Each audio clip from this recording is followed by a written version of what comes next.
Desde que se inventó la bicicleta moderna durante la segunda mitad del siglo XIX, no se sabe a ciencia cierta cuál fue la primera carrera formal de bicicletas en el mundo. Lo que sí, debió organizarse rápidamente, pues ya existían registros de carreras muy organizadas sobre velocípedos Pennyfarthing e incluso, ¿por qué no?, debieron existir competencias sobre draisianas a principios del siglo XIX.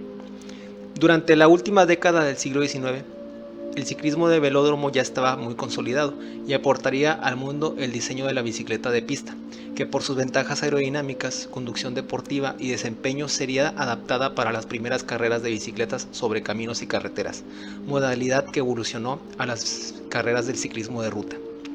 En esos años era popular organizar competencias de un solo día, de una ciudad a otra. Algunas de estas primeras competencias hasta hoy día están en el calendario de la UCI, como la París-Roubaix desde 1896 y la Lieja-Bastoña-Lieja desde 1892.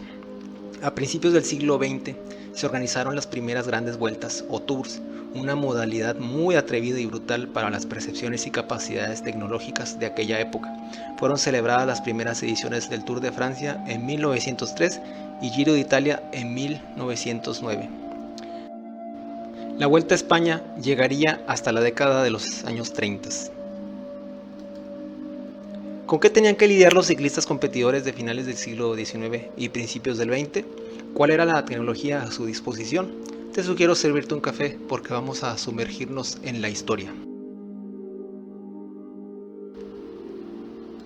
Ciclistas. Si bien ya existían equipos, organizaciones de ciclistas o bien ciclistas independientes que practicaban con mayor profesionalismo este deporte, las competencias de aquellos años no estaban categorizadas o reservadas para equipos profesionales. Eran carreras con inscripciones abiertas al público en general, por lo que no era raro ver competidores que realmente eran practicantes de otros oficios. Gracias a esto, se daban casos en los que, por ejemplo, un leñador conocido en su villa o pueblo por ser fuerte y sano, era animado por sus vecinos para participar en una carrera de la localidad con una bicicleta prestada increíblemente le podía ganar a competidores más experimentados, pertenecientes a clubes o asociaciones de ciclismo que incluso ya contaban con patrocinadores. Como ejemplo histórico tenemos a Maurice Garin, que era desollinador de oficio y ganó la París-Roubaix en 1897. Y ya como ciclista de tiempo completo, porque vio que tenía talento para ello, fue el primer ganador del Tour de Francia en 1903.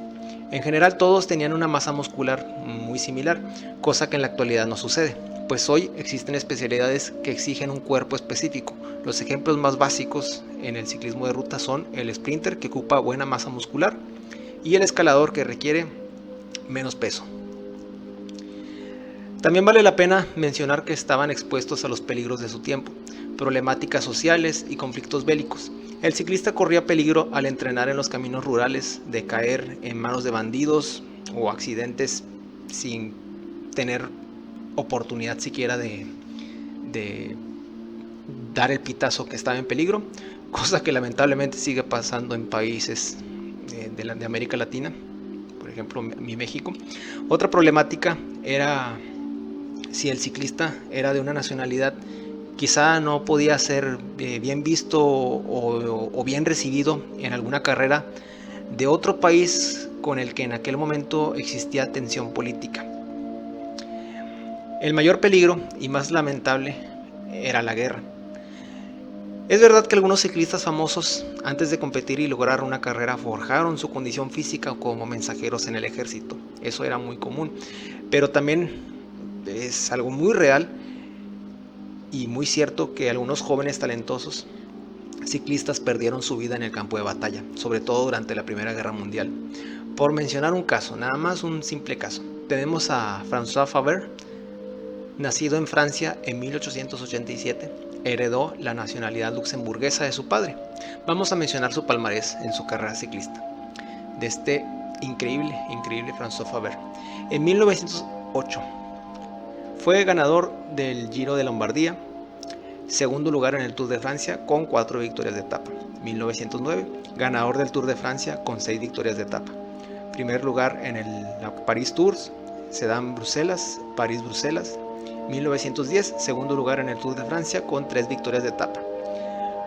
Primer lugar en la Paris Tours, 1911. Primer lugar en Burdeos, París.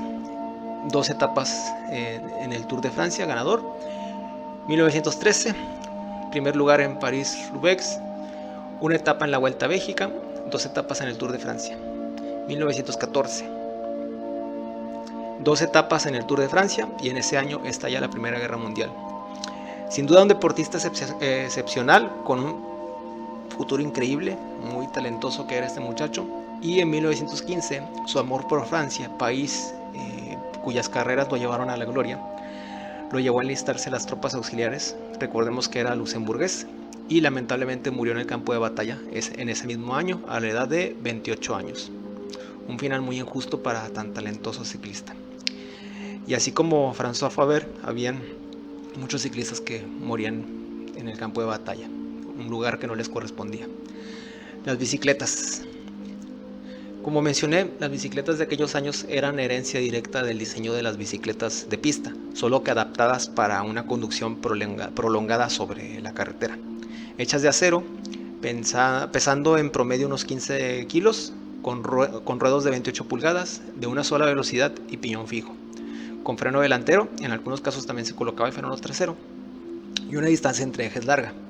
Para ese tiempo ya existían llantas con cámara. La forma del manubrio también podía cambiar dependiendo de la comodidad buscada por el ciclista, lo mismo con el asiento. A estas máquinas de competencia les eran montadas bolsas sobre el cuadro o manillar dependiendo del tipo de carrera para llevar provisiones, herramientas, comida, etc. Era raro los carros de asistencia. Casi siempre el ciclista estaba solo. Lo que sin duda debía pensar muy bien el ciclista era la relación plato-piñón, pues al ser de una sola velocidad debía buscar el equilibrio adecuado entre velocidad punta y adaptabilidad de pedaleo sobre carreteras con inclinaciones.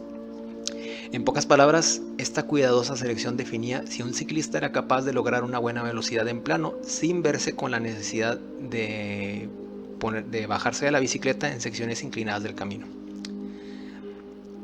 Era algo difícil y que debía de pensarse muy bien. La ropa y equipo. En aquellos años se usaba ropa simple y discreta. Las telas de telas cómodas, algodón, y apta para evitar incomodidades o rozaduras. Zapatos de cuero y calcetones gruesos.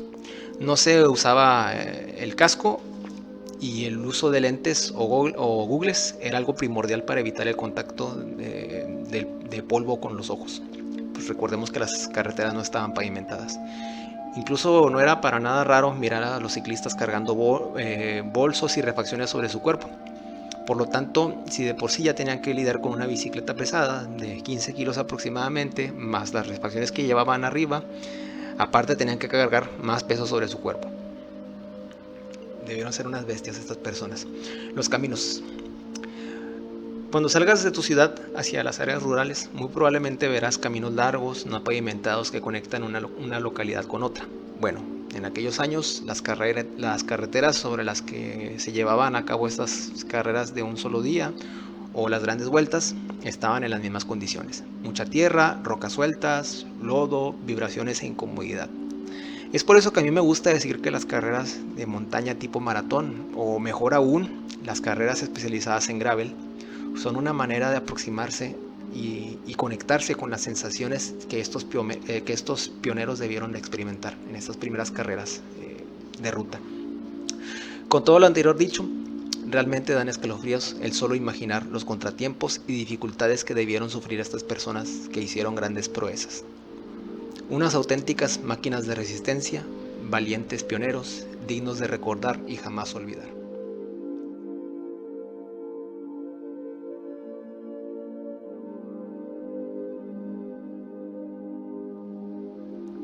Bueno amigos, eso es todo por hoy. Espero que les haya gustado sumergirse en la historia. Ya estoy aquí de vuelta después de tomarme unas vacaciones obligadas por exceso de otras situaciones personales. Y nos vemos pronto en el próximo video. Saludos. Y espero que todos estén bien.